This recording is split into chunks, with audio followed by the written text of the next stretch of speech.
स्वागत करना चाहेंगे अब आज तक पर हमारे साथ अल्पसंख्यक मामलों के मंत्री मुख्तार अब्बास नकवी इस वक्त सीधा आज तक पर जुड़ रहे हैं। नकवी जी, पहला सवाल आपसे यही,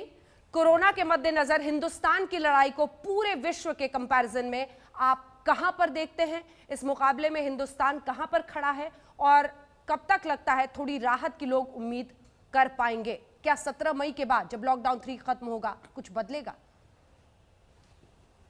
देखिए, हिंदुस्तान में लोगों की सेहत और सलामती के समावेशी सोच और संकल्प के साथ प्रधानमंत्री नरेंद्र मोदी जी ने मजबूती के साथ कोरोना के ख़िलाफ़ जिस लड़ाई को शुरू किया है, निश्चित तौर से मजबूती के साथ उसका जिस तरह से, जिस अनुशासन के साथ, जिस संयम के साथ समाज के सभी वर्गों ने, इस देश के 130-135 करोड़ हिंदुस्तानियों ने उसका पालन किया है, तो मुझे इस बात का यकीन है, इस बात का विश्वास है कि कोरोना को शिकस्त मिलेगी, कोरोना परास्त होगा और फिर से हम एक सामान्य जीवन जिएंगे। लेकिन एक चीज़ इम्पॉर्टेंट है, आज हमें होप की ज़रूरत है, हॉरर की ज़रूरत नहीं है। कुछ लोग होप पर विश्वास नहीं करते, हॉरर पैदा करके, और खौफ का माहौल पैदा करके कहीं ना कहीं गुमराह करने की कोशिश करते हैं। अभी मैं आज सुबह देख रहा था कि एक पार्टी के बहुत बड़े नेता हैं, उन्होंने जो है वो 20 सवाल पूछ लिए कि साहब ये जो आरोग्य सेतु है उससे लेकर के और तमाम जो है वो प्रवासी जो मज़दूर हैं उनको लेकर के पीएमओ की बात कह डाली। मुझे लगता है कि राहुल बाबा को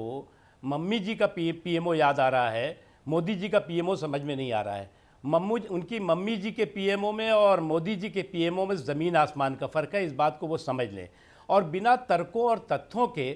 केवल अफवाहों के माध्यम से एक इतनी बड़ी लड़ाई को कई नुकसान पहुंचाने की कोशिश करना, इतनी बड़ी लड़ाई को कहीं ना कहीं उसमें भ्रम और भय का माहौल पैदा करके और अपनी सियासी रोटियां सेकना, ये कतई ठीक नहीं है। इसलिए आज पूरा देश एकजुट होकर के मजबूती के साथ, पूरे संकल्प के साथ इस लड़ाई में खड़ा हुआ है और हम इसको, कोरोना के इस कहर को शिकस्त देंगे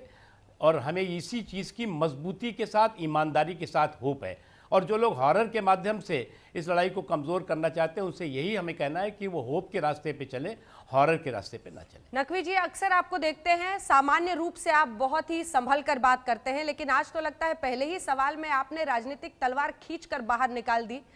फ्रंट फुट पर। नहीं, मैं इसमें तलवार की बात नहीं है। इस वक्त जो है वो सभी लोगों की अपेक्षा है। अब आप ये बताइए, प्रधानमंत्री जी, कोई भी राज्य का मुख्यमंत्री है, कोई भी व्यक्ति है, कोई राजनीतिक पार्टी के लोग हैं, जो भी सुझाव देना चाहते हैं दें, वो सुझाव स्वीकार किए जा रहे हैं, कोई उस पर सियासत नहीं हो रही है।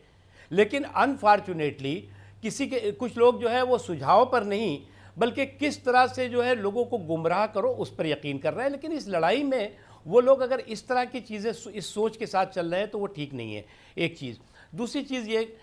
आज अगर आप देखें कि जिस जनवरी से लेकर के, क्योंकि प्रधानमंत्री नरेंद्र मोदी जी को आप अच्छी तरह अंजना जी जानती हैं कि ये वो शख्स हैं 2001 में जिस वक्त गुजरात में भूकंप आया था और दुनिया का जो बड़ा भूकंप कहा जाता है, और उस वक्त कुछ ही दिन पहले प्रधानमंत्री नरेंद्र मोदी जी वहाँ के मुख्यमंत्री बने थे। जिस मजबूती के साथ, जिस संकल्प के साथ, जिस ताकत के साथ, जिस परिश्रम के साथ उन्होंने परिणाम दिया, उसकी दुनिया ने सराहना की और दुनिया के लिए वो केस स्टडी बन गया कि जो गुजरात का इलाका, चाहे वो कच्छ रहा हो, चाहे भुज रहा हो या और इलाके जो भूकंप से तबाह हो चुके थे, 80% से ज़्यादा खाने पीने के सामान बर्बाद हो चुके थे, मकान लाखों की तादाद में मकान पूरी तरह से तबाह हो चुके थे, हज़ारों लोगों की मौतें हो गई थी, वो आज एरिया जो है वो दुनिया के लिए आदर्श है। इसलिए हमारा होप जब हम कह रहे हैं तो हमें पूरा यकीन है, हम सब सौभाग्यशाली हैं कि एक ऐसा परिश्रमी, एक पूरी मजबूती के साथ, मेहनत के साथ, दूरदर्शिता के साथ, किसी भी संकट के समय में मजबूती के साथ लोगों को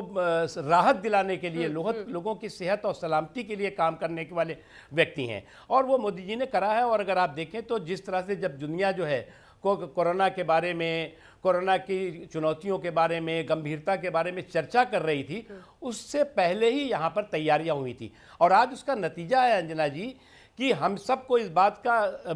कहीं ना कहीं संतोष होना चाहिए कि आज कोरोना की जो मारक क्षमता है, वो मारक क्षमता भारत में कमज़ोर हुई है। वो इसलिए हुई है कि तैयारियां पहले से ही थी, योजना पहले से थी, और इस देश के 130-135 करोड़ लोगों का अपने नेता और नेतृत्व पर विश्वास था। और इसलिए चाहे वो जनता कर्फ्यू रहा हो, चाहे लॉकडाउन 1 रहा हो, लॉकडाउन 2 रहा हो या लॉकडाउन 3 रहा हो, पूरी मुस्तैदी के साथ बाय एंड लार्ज सबने उसका ईमानदारी के साथ पालन किया।